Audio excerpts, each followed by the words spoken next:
നമസ്കാരം. പാത്രമറിഞ്ഞ് ഭിക്ഷ കൊടുക്കണമെന്ന് നമ്മൾ കേട്ടിട്ടുണ്ട്. അത് ഭിക്ഷയാണെങ്കിലും സ്നേഹമാണെങ്കിലും ആണെങ്കിലും അറിഞ്ഞു കൊടുക്കുവാൻ നമുക്ക് സാധിക്കുമ്പോൾ മാത്രമാണ് പ്രയോജനമുള്ളതായി മാറുന്നത്. കഥയിലേക്ക് പോകാല്ലേ. ഒരിക്കൽ മുത്തശ്ശിക്ക് സുഖമില്ല എന്നറിഞ്ഞ് പട്ടണത്തിൽ നിന്ന് ഗ്രാമത്തിലുള്ള മുത്തശ്ശിയെ കാണാൻ അച്ഛൻ്റെയും അമ്മയുടെയും ഒപ്പം കുഞ്ഞു മോനും കൂടെ ഗ്രാമത്തിലേക്ക് വരികയാണ്. വരുമ്പോൾ കാണുന്ന കാഴ്ച തൻ്റെ പ്രിയപ്പെട്ട മുത്തശ്ശി തീരെ എഴുന്നേൽക്കാൻ വയ്യാതെ കിടക്കുകയാണ്. മുത്തശ്ശിയുടെ അടുത്ത് അല്പനേരമൊക്കെ നിന്ന് ഒരു ദിവസം കഴിഞ്ഞ് കാര്യങ്ങളൊക്കെ പറയാനായിട്ട് അവനും മുത്തശ്ശിയോടൊപ്പം കട്ടിലിൽ കയറി ഇരുന്നിട്ട് മുത്തശ്ശിയോട് പറഞ്ഞു, മുത്തശ്ശിക്ക് ഏറ്റവും ഇഷ്ടമുള്ളത് മുത്തശ്ശിയുടെ ചെടികളാണെന്ന് എനിക്കറിയാം. മുത്തശ്ശി ഒന്നും കൊണ്ടും വിഷമിക്കേണ്ട.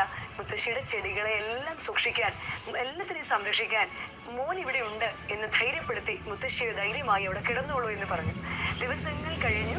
പരിചരണം കൊണ്ടും സ്നേഹം കൊണ്ടും ഒക്കെ മുത്തശ്ശി വീണ്ടും പഴയ പൂർവ്വസ്ഥിതിയിലേക്കായി. നടക്കാൻ ആരംഭിച്ചപ്പോൾ ആദ്യം തന്നെ മുത്തശ്ശി ചെയ്തത് തനിക്ക് ഏറ്റവും പ്രിയപ്പെട്ട പൂന്തോട്ടത്തിലേക്ക് പോകുക എന്നായിരുന്നു. പൂന്തോട്ടത്തിൽ ചെന്നുടനെ തന്നെ മുത്തശ്ശിയുടെ മുഖഭാവം മാറി. മുത്തശ്ശിക്ക് പെട്ടെന്ന് ദേഷ്യവും സങ്കടവും വന്നു. താൻ പ്രിയപ്പെട്ടതാക്കി ലാളിച്ചു വളർത്തുന്ന ചെടികളിൽ കൂടുതൽ എണ്ണവും കരിഞ്ഞുപോയി. കുറെ വാടി തളർന്നു നിൽക്കുകയാണ്. തിരിച്ചു വരാൻ വയ്യാത്ത വിധം തന്റെ ചെടികൾ നിൽക്കുന്നത് കണ്ടിട്ട് മുത്തശ്ശി അവിടെ നിന്ന് കൊച്ചുമകനെ വിളിച്ച് ചോദിക്കുക, മോനെ, നീയല്ലേ പറഞ്ഞത് ഈ ചെടിയെല്ലാം നീ നോക്കുന്നുണ്ട് എന്നും എന്നും അതിനോടൊപ്പം സമയം ചെലവഴിക്കുന്നുണ്ട് എന്നും, എന്നിട്ട് എന്താണ് ഈ ചെടിയൊക്കെ കരിഞ്ഞു പോയിരിക്കുന്നത്? അവൻ പറഞ്ഞു, ഞാൻ എന്നും നോക്കുന്നുണ്ട്.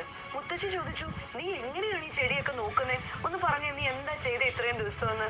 അവൻ പറഞ്ഞു, ഞാൻ എല്ലാ ദിവസവും അമ്മ എനിക്ക് തരുന്ന ബിസ്ക്കറ്റ് ഈ ചെടിയുടെ ചോട്ടിൽ പൊടിച്ചിടുന്നുണ്ട്. അമ്മ എനിക്ക് തരുന്ന ബ്രെഡ് ഞാൻ ഈ ചെടിക്ക് കൊടുക്കുന്നുണ്ട്. എന്നെ പോലെ തന്നെ ഈ ചെടികളും നല്ല ഹെൽത്തി ആകാൻ വേണ്ടി എനിക്ക് കിട്ടുന്നതെല്ലാം ഞാൻ അതിനും കൊടുക്കുന്നുണ്ട്. ഇത് കേട്ടിട്ട് മുത്തശ്ശിക്ക് ദേഷ്യം മാറി അല്പം ചിരിയാ വന്നെ. മുത്തശ്ശി ചോദിച്ചു, ചെടിക്ക് എന്തിനാ മോനെ ഈ ബ്രെഡും ബിസ്ക്കറ്റും ഒക്കെ?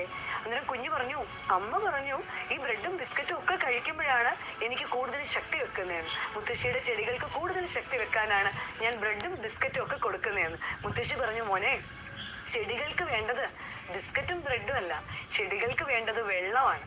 കുഞ്ഞു ചോദിച്ചു, വെറുതെ വെള്ളം കുടിച്ചാൽ ഈ ചെടികൾക്ക് ശക്തി വരുമോ? മുത്തശ്ശി മറുപടിയായി പറഞ്ഞു, നമ്മൾ ഒഴിക്കുന്ന വെള്ളം ഈ ചെടിയുടെ വേരിലേക്ക് ചെന്നിട്ട് ഈ വേരിൽ മണ്ണിനടിയിലേക്ക് ആഴ്ന്നിറങ്ങി നിൽക്കുന്ന എല്ലാ വളങ്ങളെയും വലിച്ചെടുത്ത് ചെടിയെ കൂടുതൽ ശക്തിയുള്ളതാക്കി തീർക്കുകയാണ് ചെയ്യുന്നത്. പ്രിയമുള്ളവരെ, ഈ കഥയുടെ അവസാനത്തിൽ വെള്ളം ഒഴിച്ചു കൊടുക്കുമ്പോഴാണ് ചെടികൾക്ക് ശക്തിപ്പെടുത്തുന്നതെന്നൊക്കെ നമുക്കറിയാവുന്ന കാര്യമാണ്. എന്നിരുന്നാലും ജീവിതത്തിലും ഇതുപോലെ തന്നെയാണ്. ഓരോന്നിനും ആവശ്യം അറിഞ്ഞ് പ്രവർത്തിക്കുമ്പോൾ മാത്രമാണ് നമ്മൾക്കെല്ലാം ജീവിതത്തിൽ അതുകൊണ്ട് പ്രയോജനമുണ്ടാകുന്നത്. ഒരുപക്ഷെ നിങ്ങളുടെ കുഞ്ഞ് ആഗ്രഹിക്കുന്നത് ഈ ബിസ്ക്കറ്റും ബ്രെഡും അവർക്ക് വേണ്ടി ഓടുന്ന അധ്വാനം മാത്രമായിരിക്കില്ല. അവരുടെ കൂടെ അല്പസമയം ഇരിക്കുന്ന അച്ഛനെയും അമ്മയും ആയിരിക്കും. നിങ്ങളുടെ ജീവിത പങ്കാളി നിങ്ങളിൽ നിന്ന് ആഗ്രഹിക്കുന്നത്, സാരയില്ല പോട്ടെ ചേട്ടാ, ഞാൻ കൂടെയുണ്ട് എന്ന് പറയുന്ന ഒരു ഭാര്യയായിരിക്കും. ഒരു ഭാര്യ ആഗ്രഹിക്കുന്നത് അവളെ ഒന്ന് കേൾക്കാൻ മനസ്സ് കാണിക്കുന്ന തൻ്റെ ജീവിത പങ്കാളിയായിരിക്കും. സഹോദരൻ ആഗ്രഹിക്കുന്നത് ഒരു 1000 രൂപയെങ്കിലും കടം ചോദിക്കുവാൻ സ്വാതന്ത്ര്യമുള്ള ഒരു സഹോദരനെ ആയിരിക്കും. അയൽക്കാരൻ ആഗ്രഹിക്കുന്നത് ഒരുപക്ഷെ ജനൽ തുറന്ന് കാണുമ്പോഴെങ്കിലും ഒന്ന് ചിരിക്കുന്ന സഹജീവിയെ ആയിരിക്കും. ആവശ്യക്കാരനെ ആവശ്യമറിഞ്ഞ് അവൻ്റെ മുൻപിൽ നാം ആയിരിക്കുന്ന അവസ്ഥയിൽ നിന്ന് ആകേണ്ട അവസ്ഥയിലേക്ക് മാറുമ്പോൾ മാത്രമാണ് നമ്മുടെ സ്നേഹം മറ്റുള്ളവർക്ക് പ്രയോജനമായി മാറുന്നത്. സ്നേഹമുണ്ട് എന്ന് പറയുകയും അത് ആവശ്യമറിഞ്ഞു കൊടുക്കാൻ സാധിക്കുകയും ചെയ്യുന്നില്ല എങ്കിൽ നമ്മൾ നല്ല വ്യക്തികളാകുന്നില്ല.